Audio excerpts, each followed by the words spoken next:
issues with compliance or issues with controls over compliance. In terms of our journal entry review, we use artificial intelligence software known as MindBridge to basically put your whole general ledger through an analyzation software that then basically spits out what manual entries we may want to look a little closer on and see if there's a proper business support for this. It may be a number of reasons, maybe a material item. It may be posted to an account that's not normally used. It might be a reoccurring number that just that seems odd. And when we get this, we've got the sample for this. We looked at all the supporting documentation. We looked for approvals by management of those entries other than the person proposing the adjustment. And we noted no issues whatsoever with any of those journal entries reviewed. And then lastly, here is information technology controls. We sent out a questionnaire asking a couple 6 or 7 questions that really kind of go over your general computer controls, making sure that the information that we're testing in the financial statements that are being presented off of your financial information system is reliable and has the proper best practices in the IT world in terms of password protection, network security, and such.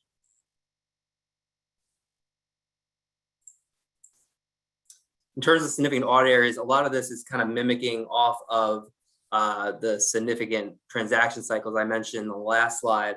We're looking at from a revenue and expense standpoint, revenues and expenses, including payroll. From a balance sheet statement of net position standpoint, we're looking at your cash, your due from other governments that are payable at year end to you, accounts payable, pension and OPEB liabilities, and the deferred and outflows and inflows that relate to them, and then also your payroll. Other items we're looking at as well, we're doing analytical procedures over, include accounts receivable, general accounts receivable, capital assets, your due to from component unit, your equity. And then we're also asking management as part of our audit process regarding any related parties that need to be disclosed, as well as any legal issues that may have arisen that need to be either disclosed or actually recorded. And then lastly, estimates, what those significant estimates were and how management determined those estimates were accurate. So the next 2 slides I have here is your revenue and your expense breakdown for years. So you can see here in the dark green is your 2020 and light green is your 2021. So you can see with restricted intergovernmental revenues that rose quite a bit there. And most of that is really related to your health and human services, the CARES Act money you received under the aging cluster this year. And then you also see quite a big, a little bit of a jump there also in the technical assistance contracts. So it's good, technical assistance contracts is where you're able to kind of increase your fund balance because you're not providing reimbursement type expenses as you are with aging, where you only can be reimbursed for what you've spent. So your technical assistance contract is where you can grow your fund balance. So that's really positive sign that you are continuing to increase the revenue out of that source. And then from the expenses standpoint, it really kind of mimics what we saw in the last slide, human services going up because of that CARES grant money. But you also had a sizable increase in your transportation activities this year as well from an expense standpoint.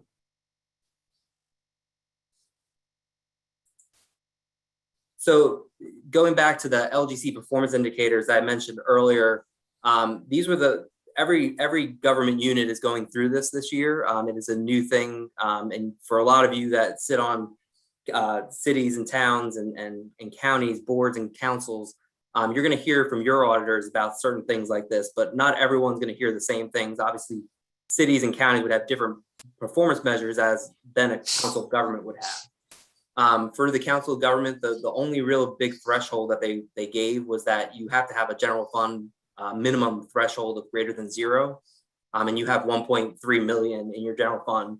And just want to also just point out there, growing your general fund from previous years, which I think is something that we've talked about in previous years, is something the board of delegates wants to be doing. And so definitely seeing that progress in building that fund balance.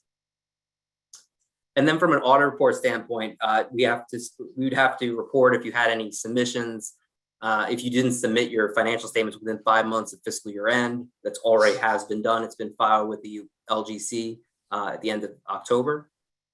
You had no statutory violations within your audit report. That means that basically for your budgeting process, you have an effective pre-audit process at Centralina, and you have a way in which you ensure you have enough budgeted that's approved by the board to cover the expenses you have for the year. And then no material or significant deficiencies addressed. As I noted earlier, we had no findings. So as we had no findings, there's nothing for you to address here.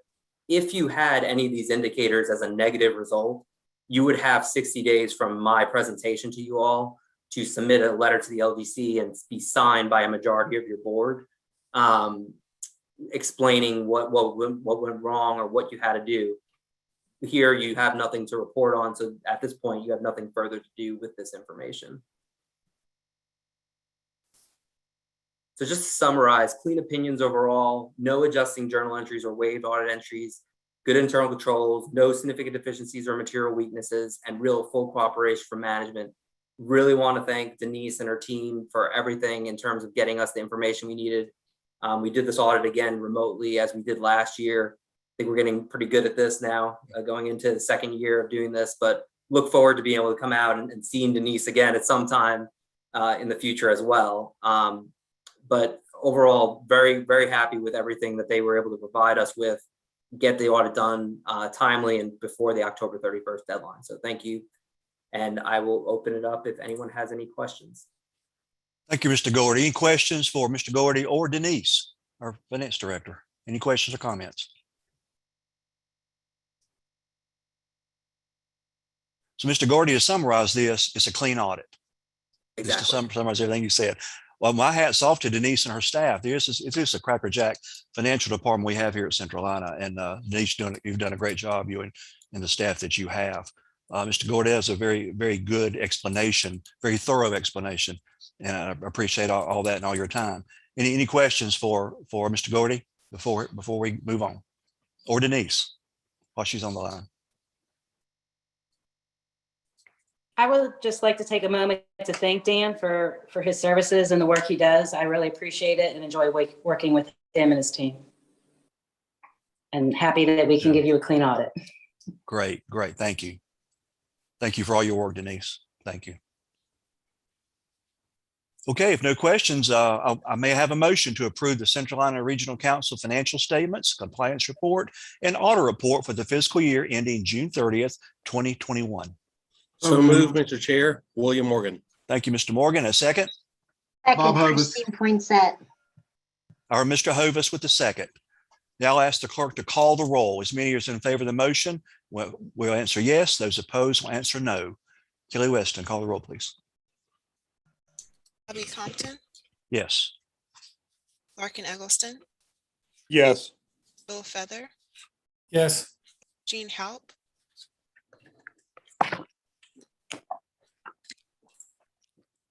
Bob Hovis, Yes. Cynthia Lewis Lemon, Yes. William Morgan, Yes. Christine Poinsett, Yes. Elaine Powell, Yes. Lynn Shu, Yes. Jennifer Stepp, Yes. Amelia Stinson Wesley, Yes. David Williams, Yes. Jarvis Woodburn. Yes. Mr. Chair, that motion did pass. Thank you. Motion passes. Great news. Again, Denise and Mr. Gordy with the audit. Thank you so much for all your time.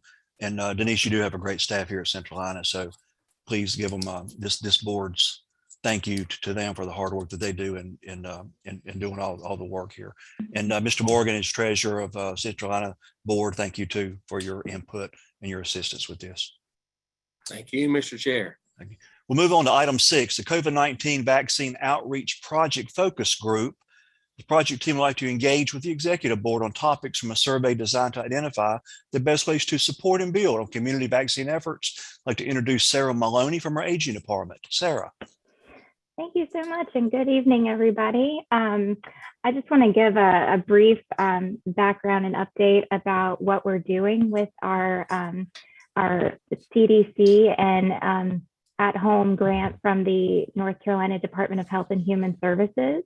So we have partnered with planning. The aging department has partnered with planning, and we are working on raising awareness about the COVID-19 vaccine in our region, and also joining efforts with those who have already started these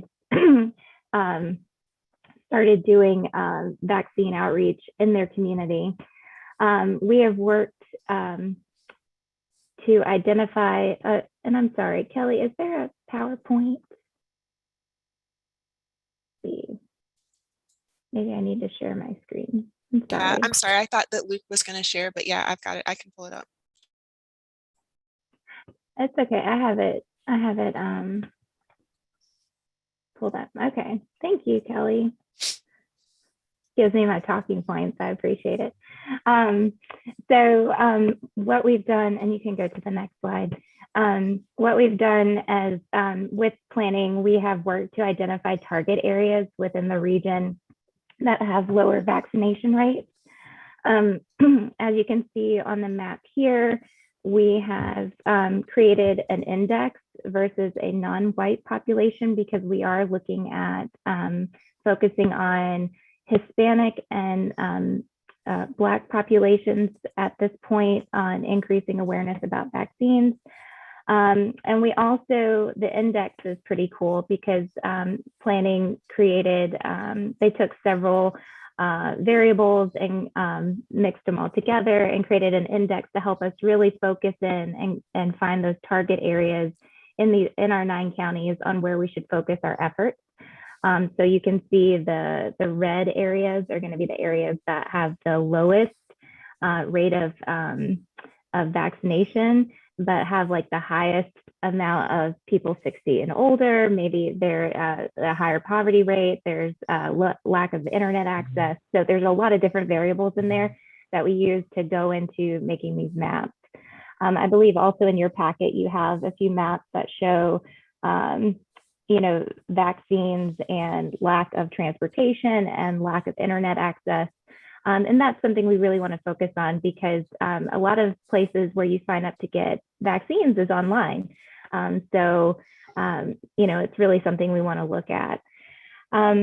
We've also been using focus groups to gather information of about what's been effective or ineffective in communities related to COVID-19 vaccines and boosters. We know that our 9 counties are all very different, and what works in one county might not work in another. We did develop a survey, which I hope you all will complete when we get done, to gather data regarding specific counties to identify work that's already been done related to vaccines and how we can help bridge any gaps that might exist already. We know there's been a lot of work that's already been completed, because we're already, I keep saying 18 months, but it feels like we're almost at the 2-year mark of COVID-19. So using materials from the CDC and the Department of Health and Human Services and other outlets, we've worked to identify effective materials for older adults, non-English speaking residents, and at-home individuals who need additional assistance in scheduling a COVID-19 vaccine. And so using these materials, we really hope to increase the vaccine confidence. And I apologize, I put vaccine competency, and that should be vaccine confidence in our region. And what that is that is a CDC buzzword that we are trying to use instead of vaccine hesitancy, which makes it sound like people are looking at the vaccine negatively. We're just hoping to build their confidence in the vaccine and the information that they have, and whether or not they choose to take it. We really want to make sure they have that factual information.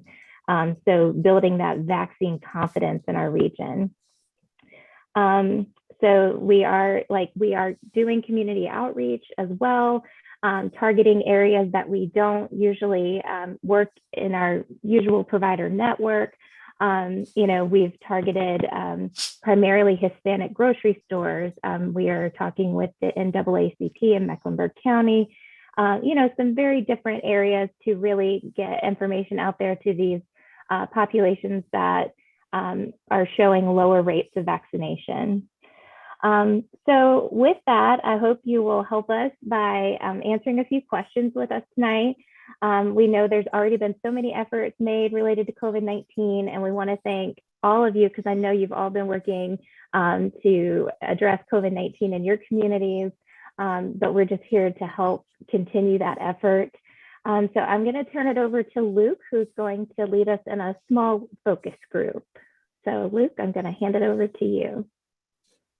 Thanks, Sarah. That was a really good overview of the work we've been doing so far. So I really appreciate that. And sorry for the confusion on the slides, Kelly. But yeah, like Sarah had mentioned, we've been doing a lot of different work so far, both in collecting data to try to target groups. And we have a survey that's out now. And really, we see focus groups as an opportunity to just really get good insight on some of the community needs, some of the existing programs that are going on, and really the potential partners for the project that we can have, and being able to get that directly from stakeholders. And like Sarah said, we recognize we're not the first people to do this work. A lot of communities have already been on the ground doing great work and trying to increase vaccination rates. And we're simply here to learn from the experiences of communities that have already been doing great work. And so tonight, really our goal is to just conduct a brief version of this focus group. And, as leaders in your communities, we're hoping that you can really share some insights and experiences that we can use in the project. And so without further ado, we'll hop right into the first question. And the first question is basically, how would you describe your community's efforts in getting older adults vaccinated with the COVID-19 vaccine? And we'd really like to hear some specific examples if you have any of what's worked or what hasn't worked. Any comments from the board for Luke or Sarah? I would just like to say that our Council on Aging has been very instrumental in getting some seniors vaccinated, or at least educating them on that. And I find it amazing what Sarah mentioned about the vaccination rates and the access to internet. That was on the news recently. Some of the same information I found astounding about some of the numbers they gave, such as what you have here. So it's a very serious thing, and this is something that's not going away. It's going to be with us for quite some time. As Sarah said, we're almost 2 years into it, and it's going to be with us for some time beyond that. But again, I think as far as seniors go, our Council on Aging in Iredell County has worked well to educate, if not get them vaccinated, at least educate them on what should be done, which that would trickle down to family members from the seniors all the way down through their families. I think it's very critical. Yeah, great. And I would echo that. This is William Morgan. I think Iredell Health Systems has done a great job in doing the same thing, in transmitting information. So, I think relying on our health systems and our Council on Aging, as Bobby said, I think it's very critical. Great. And digging a little deeper into that, are there any specific ways that or mechanisms they've used to educate? Luke, it's been everything from print in the newspaper to audio on the radio. They've done a pretty good job in getting information out there. And I'll say that they have, because as you say, there's not much access to internet for a lot of seniors. So it's what Councilman Morgan just stated is the only way to get it out there to them. And it's been, I won't say hard. I mean, they've been receptive to it, because when they gather in our senior citizen, or another group may talk with a group of seniors, whether it's the Mayor's Roundtable Council, when we'll talk to a group of seniors, some of these various groups, they're getting the same message, same information that they can pass on to each other, or again, their family members. And Councilman Morgan mentioned the Iredell Health, which is up our way, but you also down, especially in Mecklenburg, you have Atrium Novant. You have those in our surrounding counties, and they are huge healthcare providers. So I'm sure they're probably getting the word out too, as much area as they cover, as much people that they can touch, as large and huge as they are. Mr. Chair, this is Yes, Bob sir. Hovis in Gaston County. Sir, Mr. Hovis. Just to let you know that Gaston County, in cooperation with Caramont Health, and in conjunction with Gaston County Health Services, has done many, many videos that we have actually put out over our county TV broadcast stations. We've done COVID updates. We've had individual commissioners, myself included, to make appeals to people explaining why it's important for them to understand what they can do to protect themselves. It's their choice, but they need to understand the reasons and the what fors and the whereases and get rid of the myths. We've done a lot of that type of information to educate people because, and you are correct, internet, even in Gaston County, some places you have difficulty getting high speed. But with our television and our broadcast channels, in terms of our partnership with Spectrum and AT&T, we can get that word out to probably about 85% of our households. That's a great number. You mentioned Caramon. I'm very familiar with them also. Another huge network. So it sounds like good things are going on. You know, the handout in your packet, the access to internet and the counties in pink and the pinkish color, or the areas in the counties in pinkish colors. It's amazing. It's amazing that you have that much area out there without. And Mr. Ovens, I think you are doing good things in Gaston. The numbers sounded really good. The other thing I would say, Mr. Chairman, Yes, sir. is there is a very large contingent of our retirement population that loves to show up at our local McDonald's every morning for senior coffee. We found that that's been pretty successful too, in talking to those individuals that are coming there for a cup of coffee, some fellowship. And if you get one member who has been vaccinated, that is a trusted member, then it's a nice conversation. Get a cup, get a shot. I believe Councilman Morgan goes to McDonald's for his free cup of coffee, since he's probably up in that age bracket, and he's probably helped educate the seniors in McDonald's regarding this. So that's a great point. Now, that if any McDonald's in any community in our region, that is happening, I can guarantee it. Thank you. Those are some great examples. And we've been talking about the lack of internet. And so I think another question that we want to know is, what are some of the other access barriers that you see for older adults getting the COVID-19 vaccine? There's internet, but also would potentially lack of transportation be an issue you've been seeing in your region, or things of that nature? Even if there's no transportation, there's a lot of cases that the health departments will go out to them. They will go to their areas. Probably not in McDonald's, but they'll go somewhere in a senior center or something of that nature. And the health department will reach out and go there where the seniors do not have to worry about traveling. So I'm sure if it comes with an issue like that the areas will assist in that. In Gaston County, we have a parish ministry that's involved with all the local churches, and they go out and speak to churches and make that available. And they'll actually even dispatch individuals to do a vaccine clinic within a church if they have interest. That happens all the time. Mm-hmm.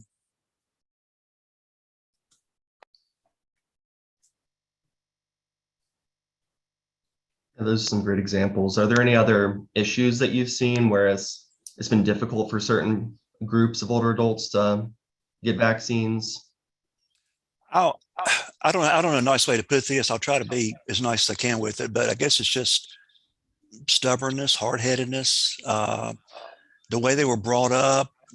Maybe they think down a different avenue regarding what this really is. It's just something totally different. I don't know. It's just maybe hard to get some to understand. This is real. This is real. It could be harmful. It could be fatal. But if they have in their mindset that no, this is not what I want to do. I'll be okay if I do this instead of this. I've seen some of that, and of course that's not necessarily seniors. That's all ages. That's all, any age group. I'm encountering that, which is frustrating, very frustrating. Well, if anybody else has any comments on issues, please let me know. But I think that might actually be a good transition into the next question. And I think, you had mentioned McDonald's and groups of older adults getting together there. Chairman, can you hear me? Yes, sir. Can you hear me? Yes. Yep. I was going to also say, in light of that, I'm on the NCACC District 12 director, the problem that a lot of these people have is also the miscommunication, or let's say the flip-flopping from Washington. And you know, our people locally are confused, and it's become a political football. I don't care if you're a Democrat or Republican, the facts should be facts. And politicizing has been guilty on both parties. Let's just say that and be honest up front.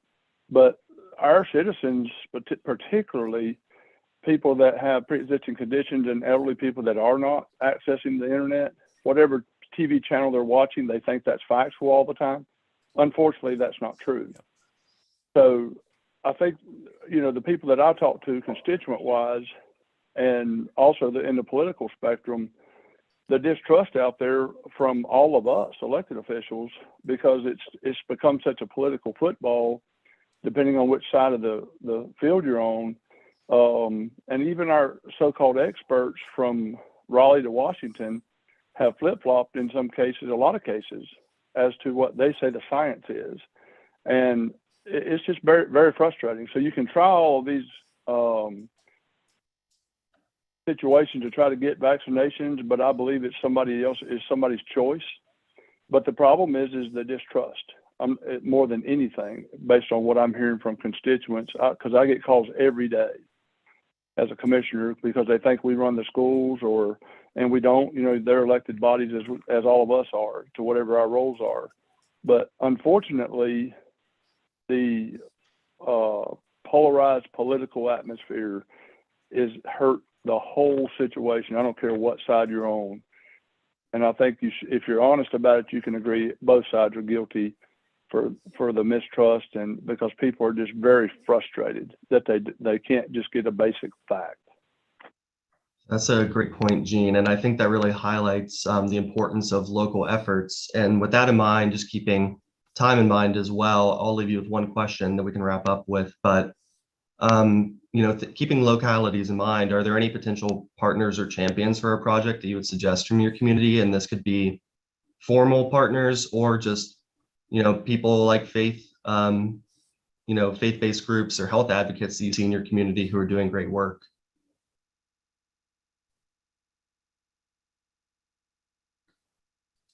Mr. Hovis, you got an answer for that? Because it sounds like you're very active in Gaston County. Excuse me, I had to unmute. I thought I already talked too much. No. We're very fortunate. We've had good response from a broad area, but the earlier comment was very, very true.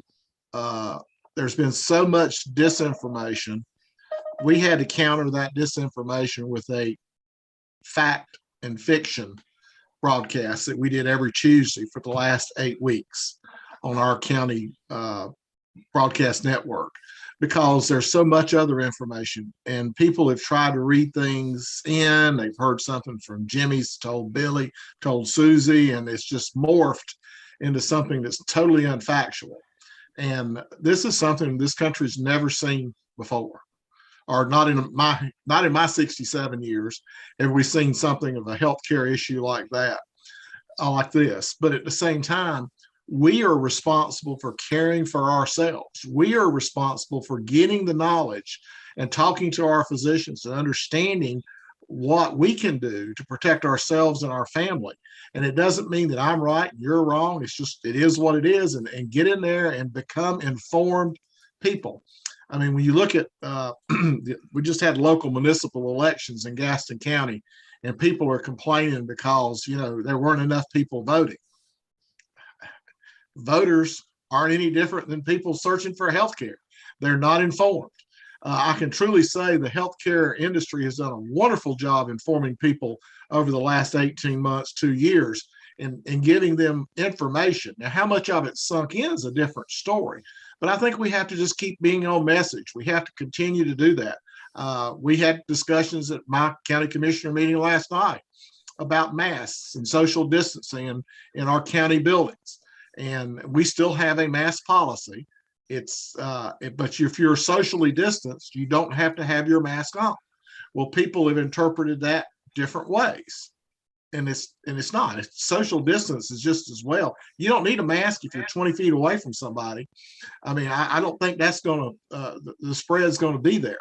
But obviously, if you're within a close proximity, then you're going to create an aura of possible suspected particles in the air. And it's just explaining that to people. I mean, nobody ever said a mask was perfect. And that's what people have tried to continue the mask argument with, saying that, masks aren't, that doesn't mean you won't get it. It's true. It's just you're extremely less likely to get it if you wear a mask, and you're extremely less likely to spread it if you wear a mask. And we need to think about those other people, not just ourselves. And that's the message that Gaston's tried to put out there. And we've been extremely effective with our faith-based communities becoming involved, our local health department, Contegra. We've got a great network that's worked. I mean, soon as vaccines were available, I was on the phone with Raleigh pushing for allocations. We went 2 weeks in Gaston County, not a single dose. And that's a whole nother story that should have never happened. But, we have to be proactive for that. And then when it wasn't there, people said, well, they don't even have it. Why do I worry about it? It's a whole quagmire of conversation, but we need to continue to be proactive with our healthcare people and putting this message out there. Right. Thank you. And I appreciate Commissioner Gene Howe from Iredell, who's representing Association of County Commissioners, in his comments a little bit ago. Sarah and Luke, in closing. Luke, I'll let you do the finish, but I'm going to put a link to the survey that we have put out in the chat. Okay. So if you would like to, after you're done with the meeting, to go ahead and fill out the survey, we would really appreciate it. But we will also be sending it out as well. So we would love for anybody in the community to complete it. Great. Yeah, I don't have much to add besides that, Sarah. We would just really appreciate if y'all filled out the survey, and we really value y'all's input and the work that y'all have been doing so far. So thanks for allowing us to have the platform to present to you. Sarah and Luke, we appreciate you, appreciate the information and the questions asked. We got input from various areas of our region. So thank you so much. Before we close, any further questions or comments for Sarah Maloney or Luke Lowry before we move on? Again, thank you so much. Get the survey out there to us, please, and we'll follow up from there. Thank you. Next on our agenda, item 7 is the Raleigh Relations Update. The Executive Board will receive an update on state government engagement activities as part of Centralina's Raleigh Relations Strategy. And Chris Wall from EQV Strategic will provide an update on the status of state budget process. I'd like to first start off with Kelly Weston, our clerk. Kelly. Thank you, Mr. Chairman. So the purpose of this update is really to give you kind of where we are with our engagement activities with the state government, an initiative which we have been calling our Raleigh Relations Strategy. But first, we wanted to hear from Chris Wall, who is our state government relations consultant with EQV Strategic, on an update on the state budget process and kind of how that's going. So I will turn it over to Chris. Thanks, Kelly. I don't know if you would describe it as going or not, right? I think it's been stuck in neutral for some time. It has been a little bit of a roller coaster. It's been phenomenal entertainment to watch, but as best as I can tell right now, here's where we stand. The governor has essentially told the General Assembly that he will accept 2 proposals, or that he would sign 2 versions of the budget. The first version would be take the General Assembly's conference report that the Republican-controlled General Assembly put together. He would accept that if they included Medicaid expansion. The Senate is very much in favor of that deal. They would like to accept that. At this point in time, I think the Senate is accepting and has seen the writing on the wall that Medicaid expansion is inevitable. And they're ready to move on that, especially since there is funding. There's funding included in ARPA to cover any expenses that states would incur for expanding Medicaid. The second option would be, if you don't expand Medicaid, then he would like 10% teacher raises and full funding for the Leandro funding that the courts have ordered. The House is in favor of that, but the Senate is not. So I think I didn't tell you. So the governor will support either one of those two deals. The Senate will support the Medicaid expansion deal, but they will not support the teacher pay and Leandro funding piece. The House will not support the Medicaid expansion piece, but they are willing to support the Leandro and teacher pay increase. So we're at a vicious circle here. We thought that at some point in time, the question becomes, how much longer are they going to talk? Because there really isn't a lot of new information going back and forth. There aren't a lot of new offers going back and forth among the three. And so then the question becomes is, okay, well, when are they going to decide that negotiations are over and they're either going, to move forward with their conference report and let the chips fall with a veto override, or, will one of the two bodies, the House or Senate, give on one of the two proposals and accept one of the deals that the governor has put forward. I think that win is going to be next week. We thought it could be this week, but it's most likely going to be next week. And at this point in time, it looks like it's just going to be the General Assembly conference report with no Medicaid expansion, and then put us into a veto override scenario. A lot of things can change between now and then, even if the General Assembly moves forward with that. And that's kind of puts us in the situation that we've been in for the last, almost 4 years. They can still come to terms on a deal. I think if there was a deal to be had, the most likely scenario is the conference report with Medicaid expansion.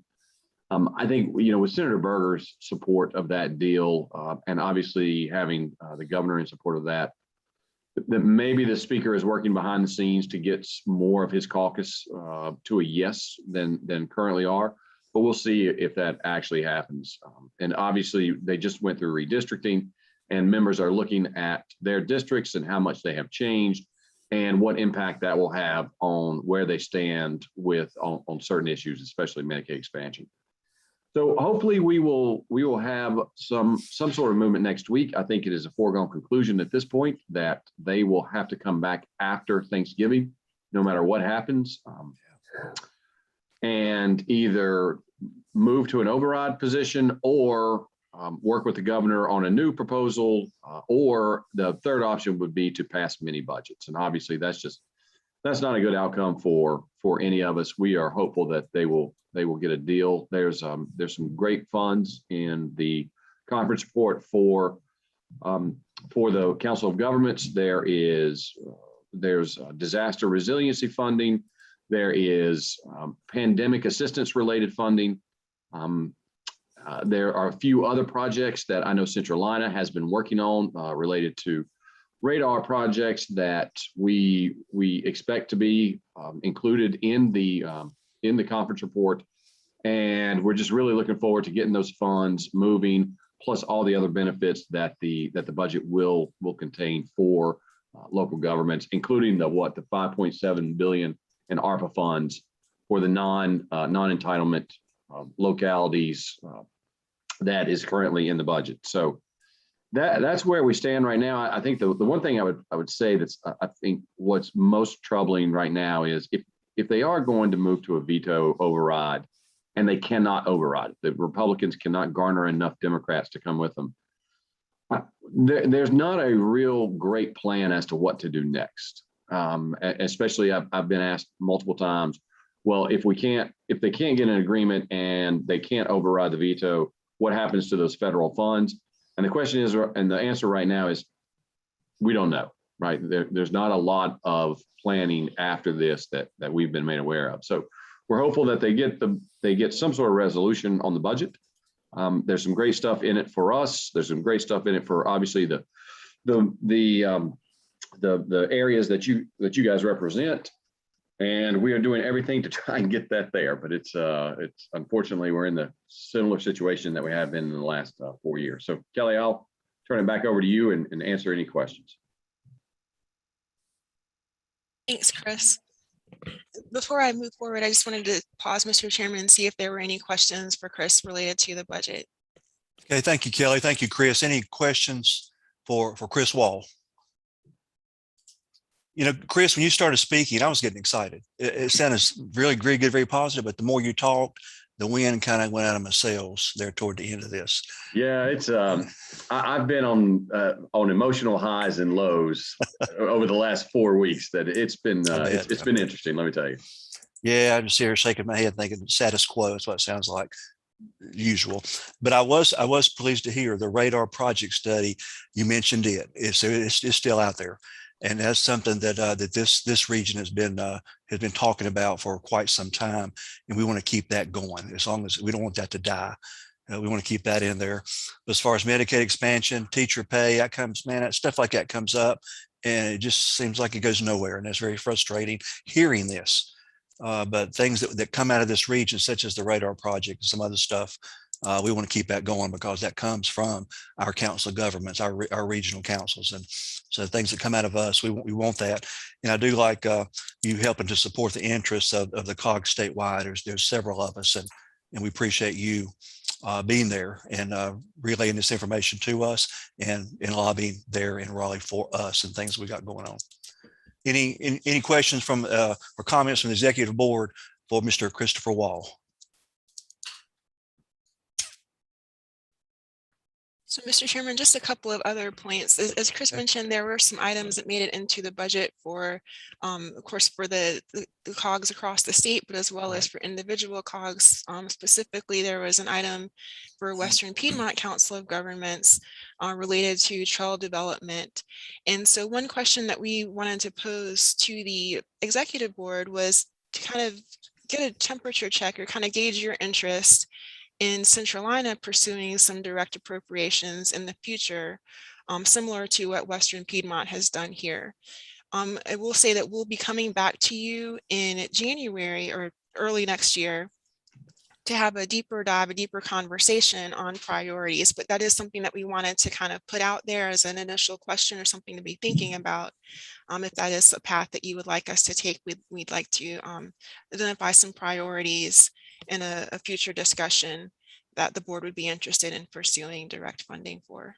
Absolutely. I think we need to go that route. In fact, if we partner with another council of government, another regional council besides us, maybe work together on this and get some of this going. So Western Piedmont has the child development thing, and there's some other stuff that we can come up with here in our region or get with other regions to bring forward. So I think that's something we need to work on with and prioritize this for you and then on to Mr. Wall. Yes, definitely. And also, we just wanted to give you a quick recap of some of our legislative engagement activities over the past year. So we've been holding our two priorities really for this year in terms of our Raleigh relations have been one, relationship building, and two, spreading awareness of Connect Beyond. So we've been holding meetings with legislators to kind of build those relationships and then use that as leverage to kind of introduce them to Connect Beyond and get some awareness and support for that project. So before you on the screen is the list of the legislators that we've met with over the past year, either individually one-on-one or in a group briefing that we held back in the spring. We also have been able to engage staff from Senator Kathy Harrington's office in our South Fork River Health Committee project. This is a project that we've been working on with municipalities, as well as Gaston County itself in Gaston, to work on an action plan for health and resilience of the South Fork River. So her office has been able to provide, not only just participate in the meetings and provide input, but also they've provided some letters of support for grant applications that we submitted to the state to help fund the work for that project. So just wanted to give you an update on where we stood with those engagement activities. Of course, we'll continue with the advocacy and relationship building, but again, going forward, we would like to have a deeper conversation about some other priorities and get some more direction from you all early next year. So again, happy to answer any questions, Mr. Chairman.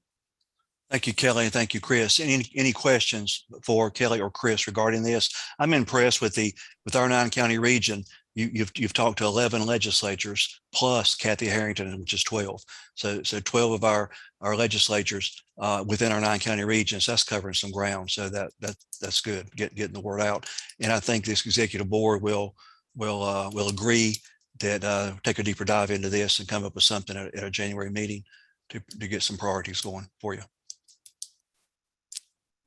Anything else for our clerk Kelly or Mr. Christopher Wall from EQV Strategic? Mr. Chair, I'd like to throw a thought process for people as we move into 2022.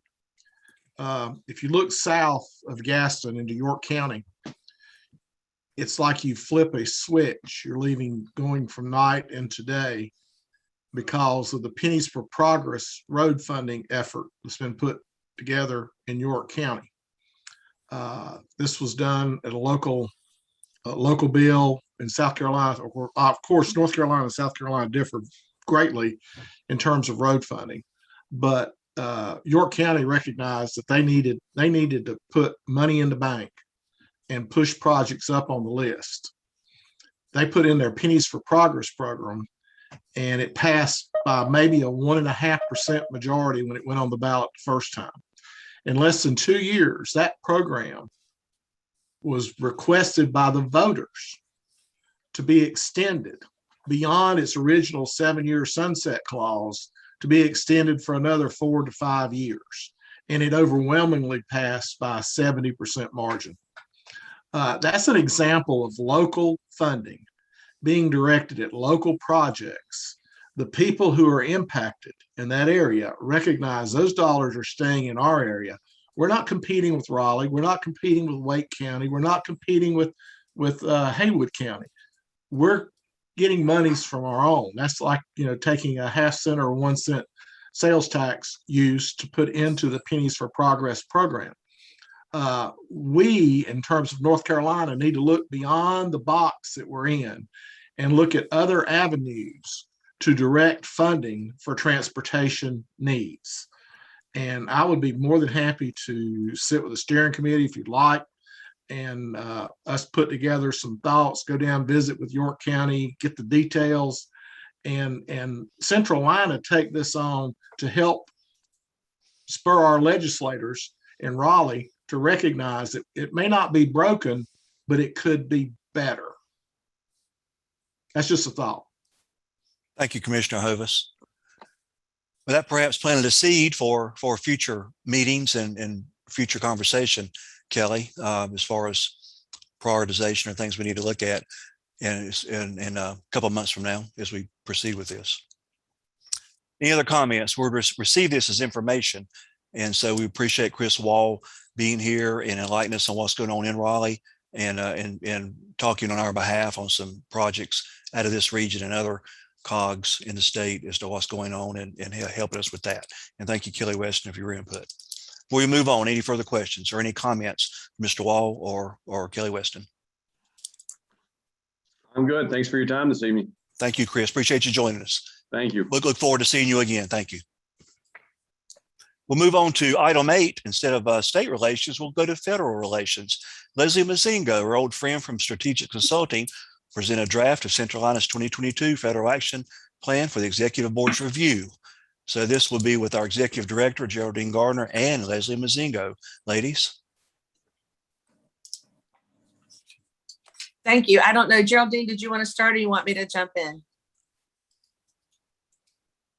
Can you all hear me? Yes. We can now, yes. And I've been battling the technical difficulties in our conference room this evening, but I'm on my phone. So here's to having multiple ways to connect.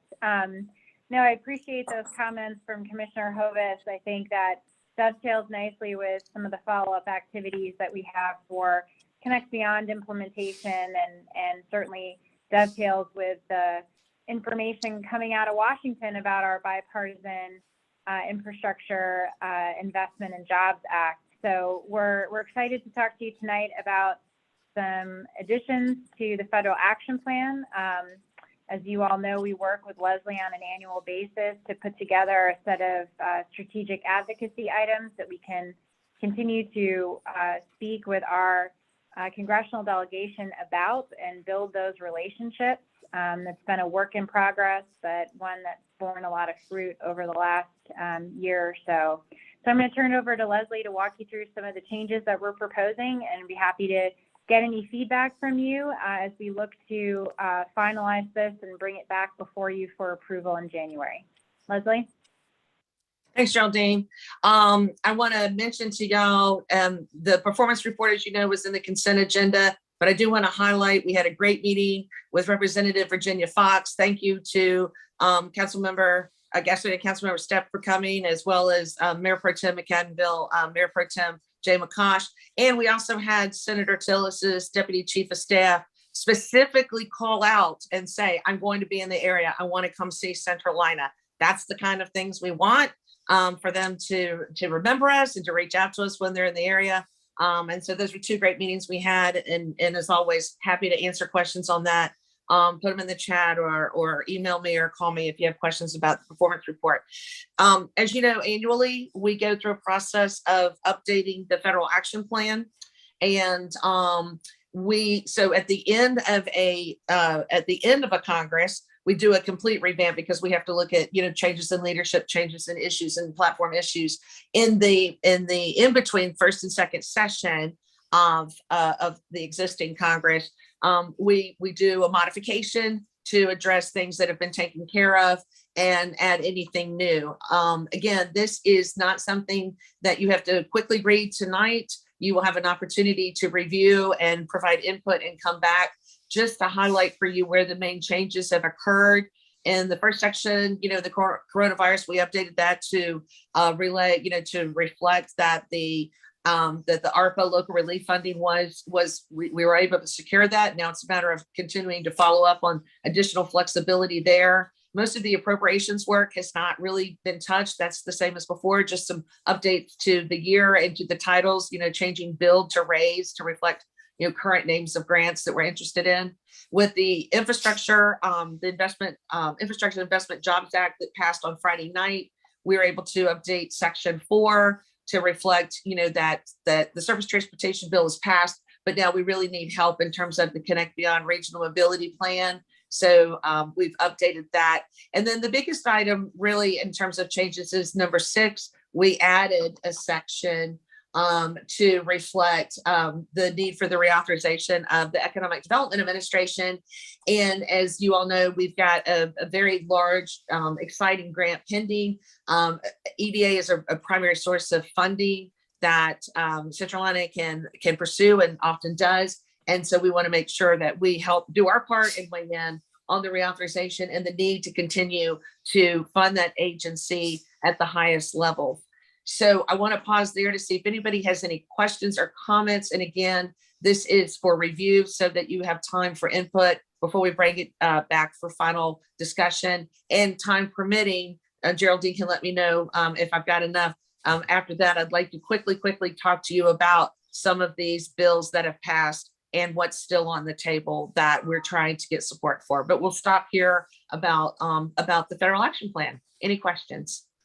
Thank you, Leslie. Any questions for our consultant, Leslie Mazingo? Any questions regarding this so far before we move on? A lot of information, Leslie. You always do provide a lot of information and a lot of stuff in our packet to read and catch up on, but it's great and I appreciate that. Okay, hearing nothing, we'll move on. Go ahead to the next part. Okay, so very quickly, again, in the interest of time, I will just say the Investment Infrastructure Jobs Act, everybody knows, passed Friday night, going on to the president for signature. We did a fantastic webinar in conjunction with Triangle J COG yesterday that Geraldine helped put together, facilitated really, and that the National Association of Regional Councils participated in. We had super turnout for that. It went really well. It was recorded, so I believe it'll be posted soon. The main thing that I wanted you to know about that is there are literally over $100 billion over 5 years in new grants for state and local governments. So there, just like ARPA, there's an enormous amount of money coming out of this bill.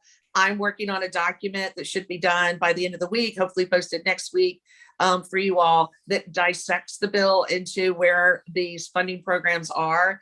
It's not just in transportation as a typical reauthorization bill has been. It includes energy, environment, public lands, broadband, resilience, climate action and resiliency. So a whole host of things, a little bit of goodness for everybody. And so we want you to know where those dollars are. We really want you to consider, as you look through that, if there was ever a time between ARPA and this and the Build Back Better, which still is in negotiation in Congress, you might want to really consider individually about how you want to ramp up your resources to focus on going after these dollars. Centralina offers a lot of those services, but there may be additional need for grant writers or otherwise internally. So I encourage you all to look at all of these new programs and think about, your best plan of action for having what you need available to be able to pursue those grants. We do put those notices out. We put all grant notices out twice a month. So your departments are getting this information. You can't get the money if you don't apply for it. So make sure that you're looking at that.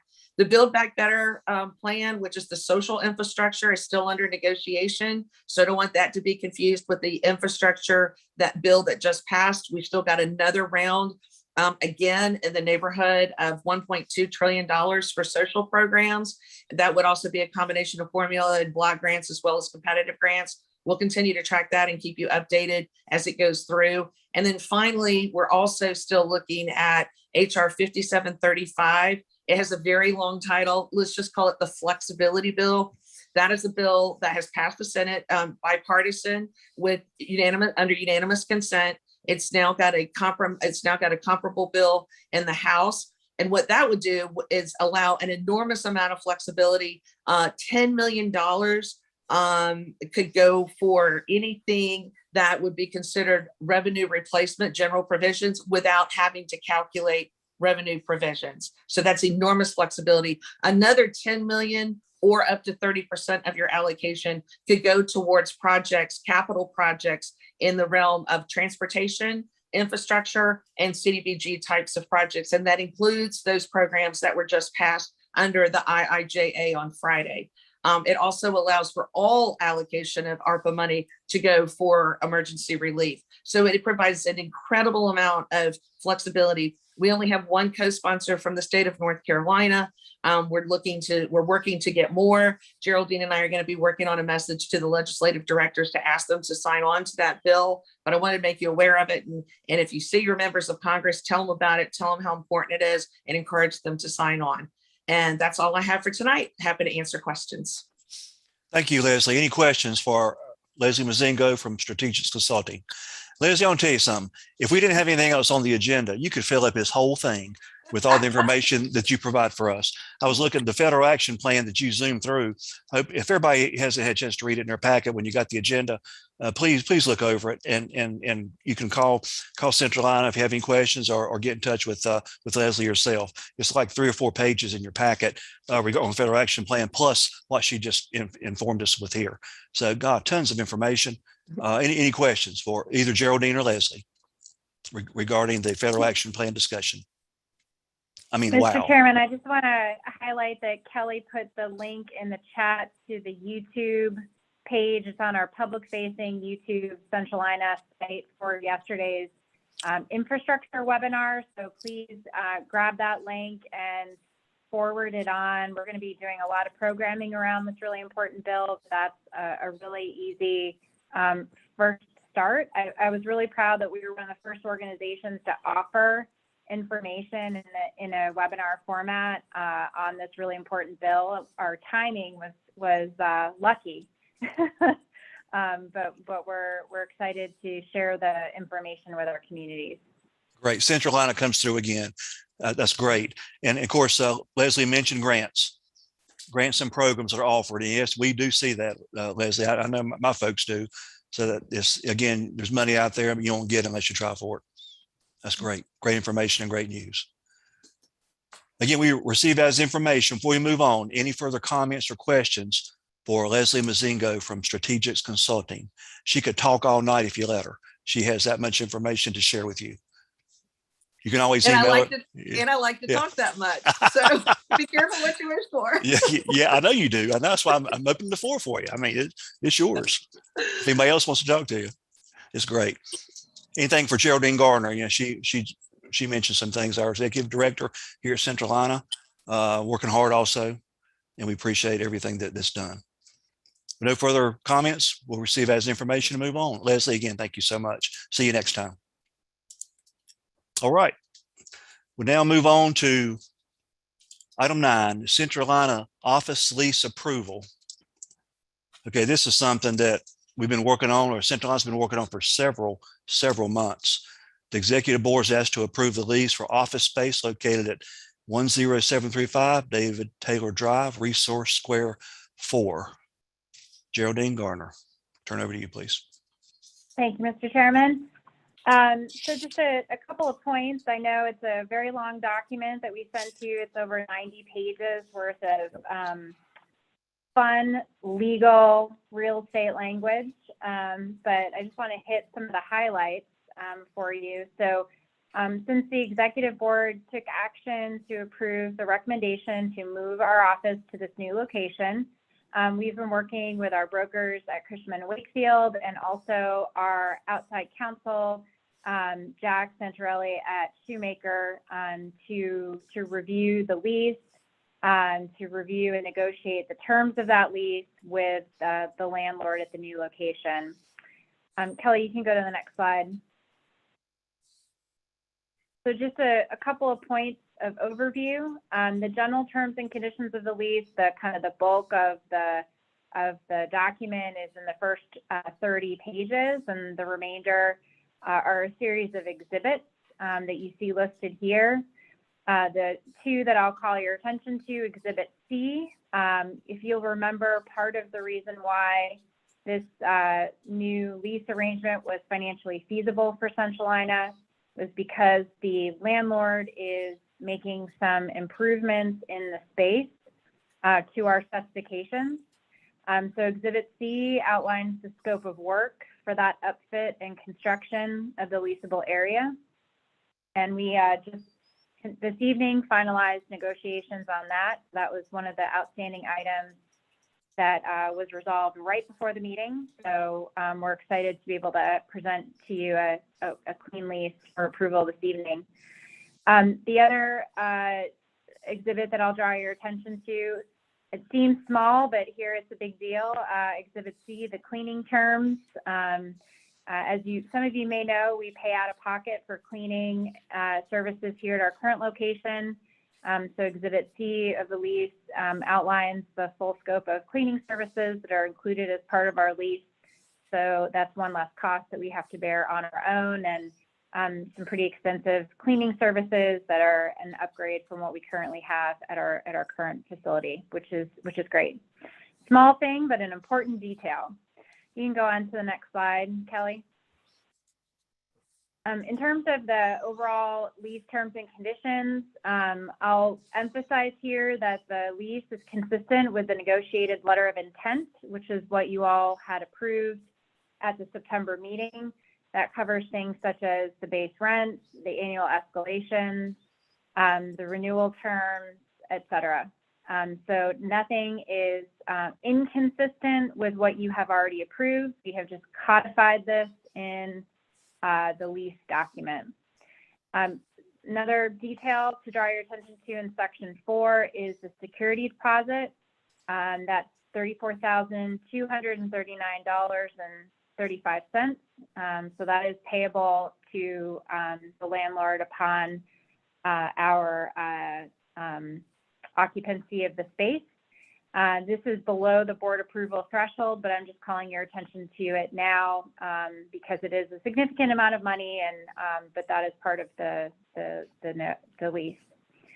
A couple of other things, just to, a lot of this is standard terms and conditions. We did, with the help of our attorney, negotiate on a few points to get them more in our favor compared to standard lease terms. A couple things related to assignments or sublets.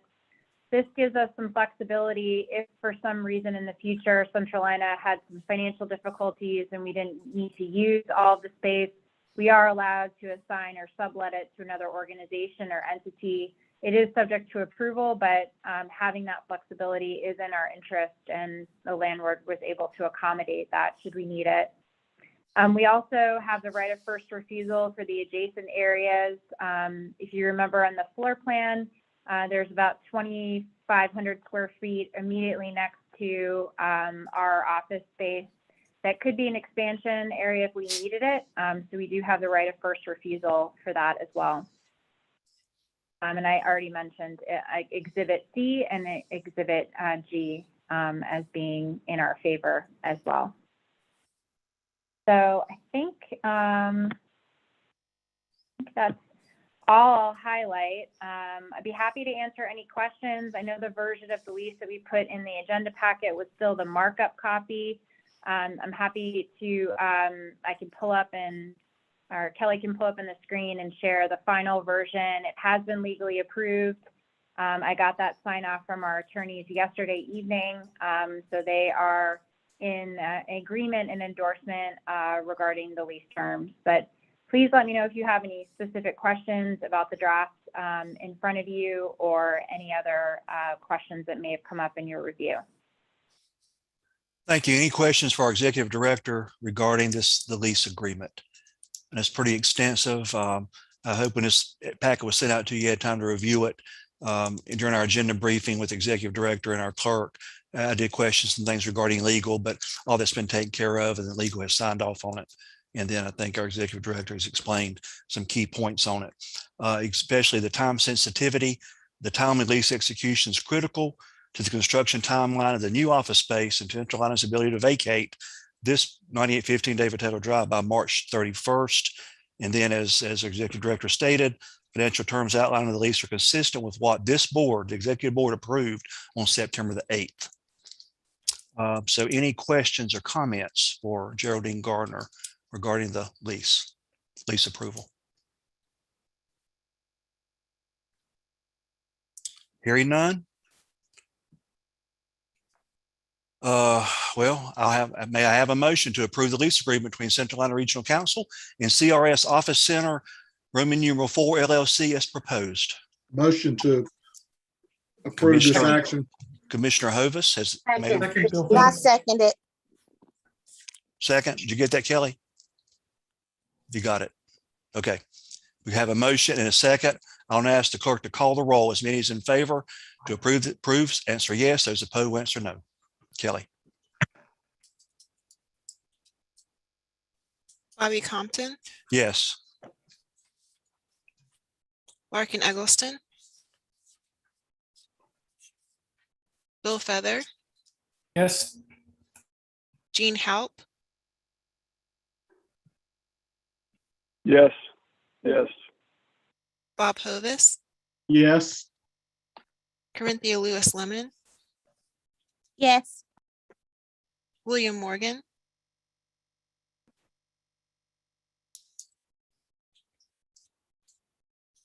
Christine Poinsett, Yes.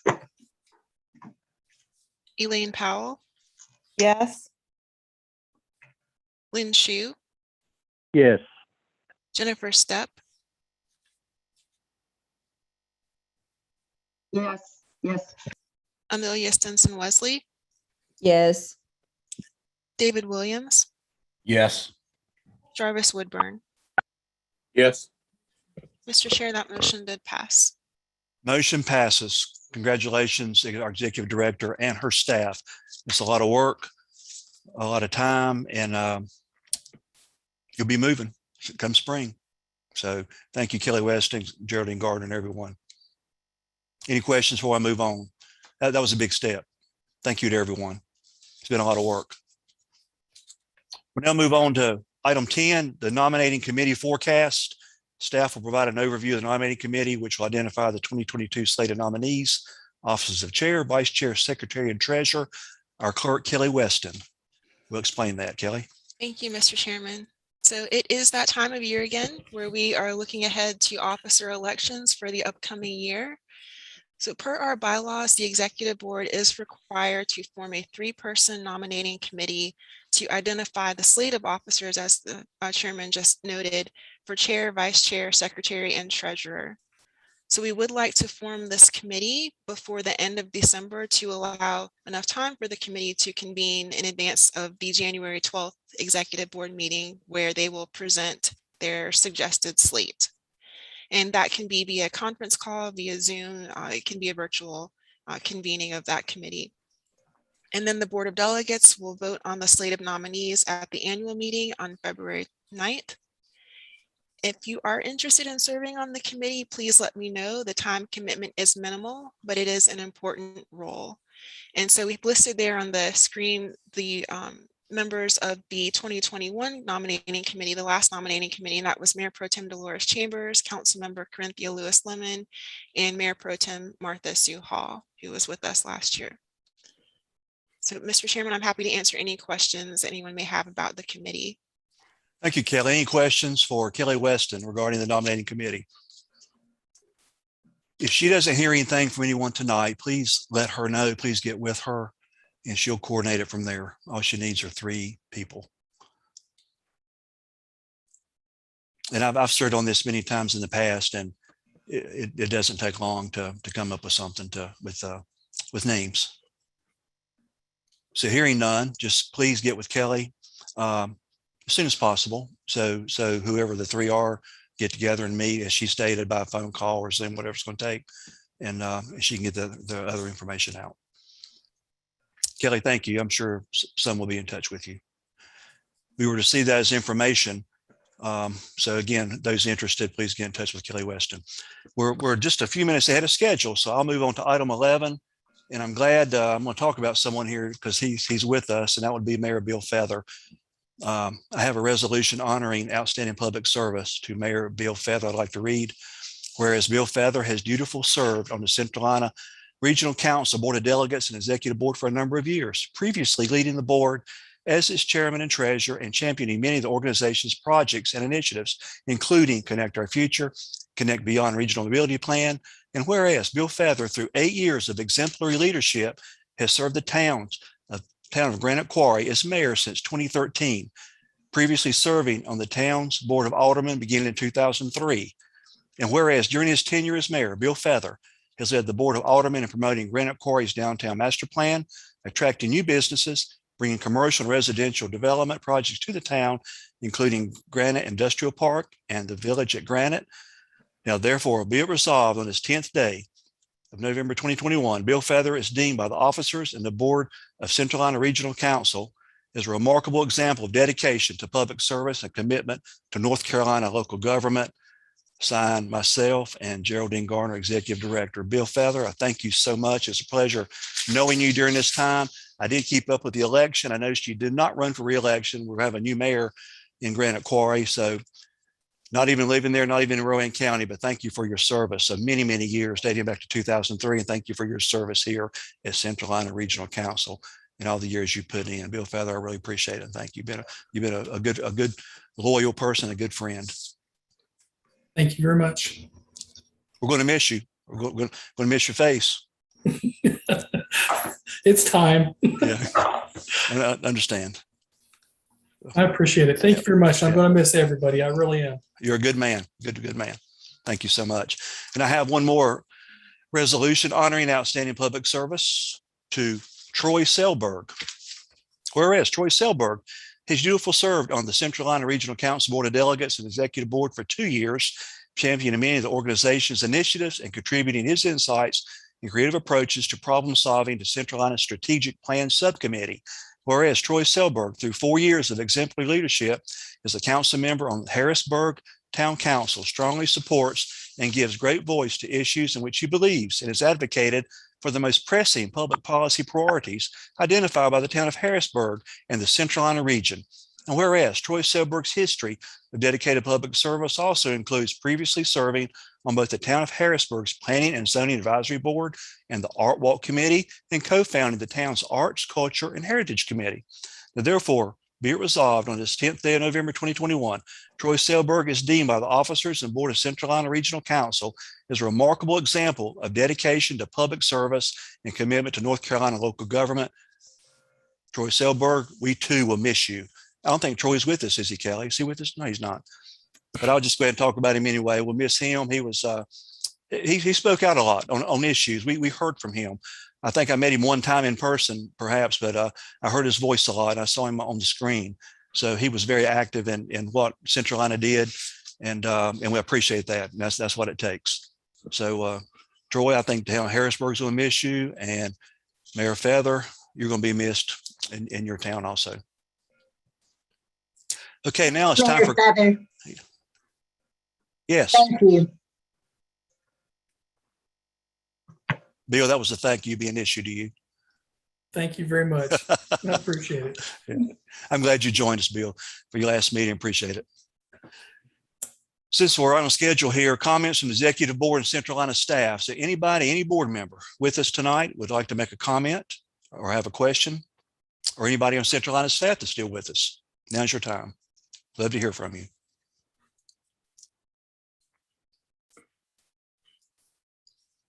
Still just ahead of schedule. Hearing none, we'll have comments from our executive director, Geraldine Gardner.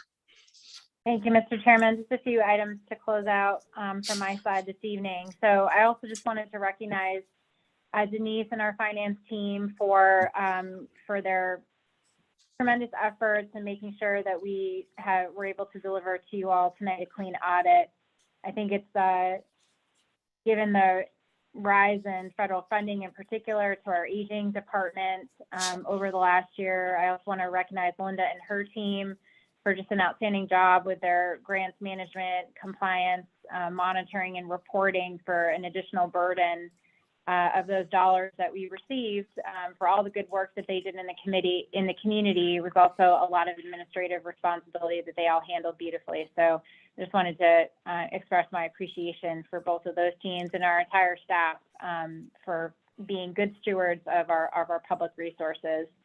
I also wanted to share with the executive board that the Connect Beyond Regional Mobility Plan was passed by the Metropolitan Transit Commission at the end of last month.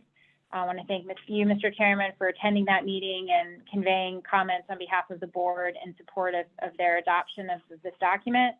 Our team is taking a well-deserved exhalation and breath to gather our thoughts and our strengths to move this plan forward into the implementation stages. I think you all know that Michelle Nance and Jason Wager have done just a yeoman's work in moving this plan forward and developing it.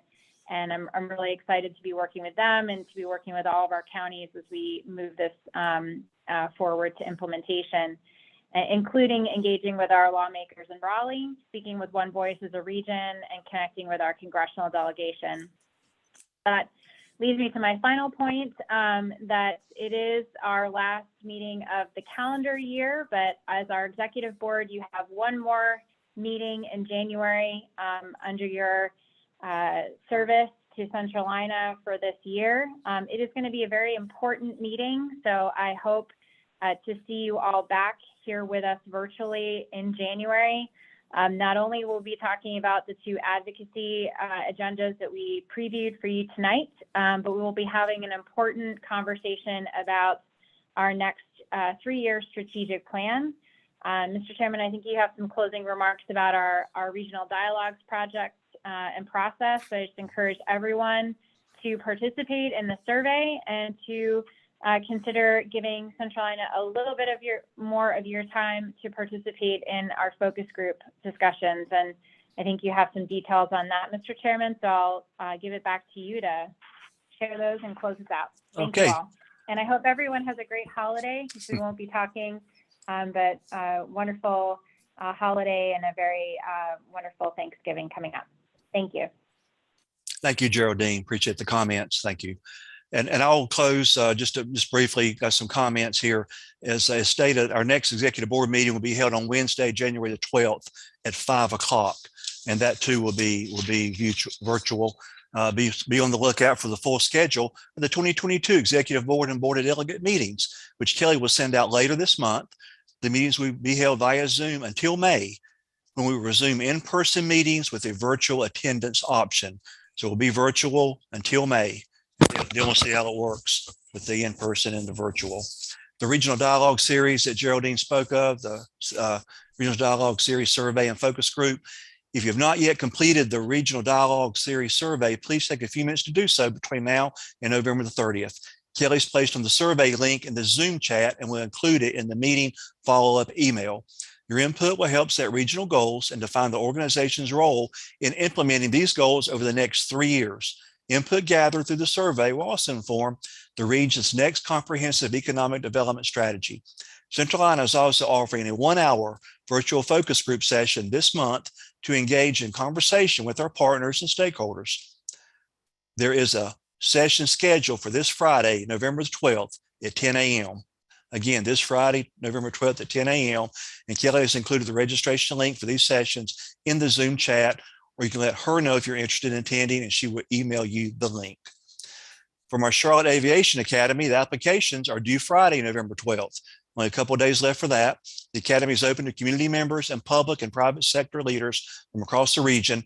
Kelly's included the link to the Academy's registration form in the Zoom chat. Please let her know if you'd like her to email to you. And again, I've said this many times. I took that a couple of years ago, and it's one of the best things I've ever taken, being the big economic development driver for this Centralina region. The 9 counties is huge.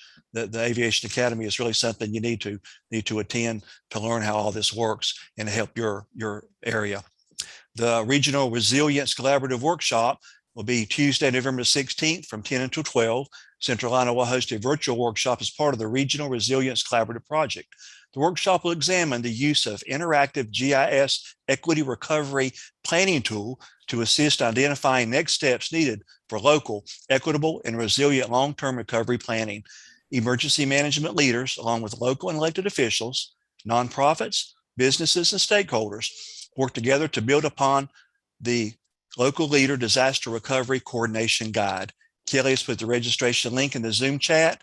Please also let her know if you're interested in participating, and she will email you the link.